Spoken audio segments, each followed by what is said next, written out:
Mấy phát rồi anh? 44. Yeah. Đẹp nha. 300 một xe. 300 con xe à? Đẹp đấy. 5 bị châu Phi nữa.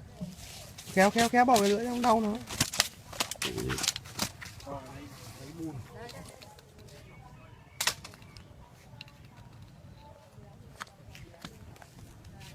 Bê cá lên.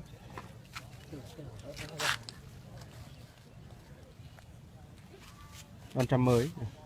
Mưa rào xong con ăn sướng kìa. Chả mưa cũng ăn. Thế à? Quan tâm đến mưa.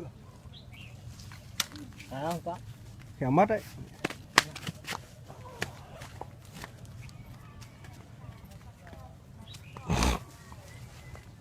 Chép to không anh?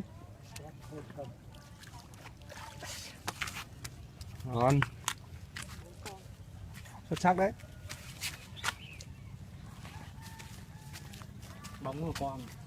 Bóng một con. Bóng mất một con này.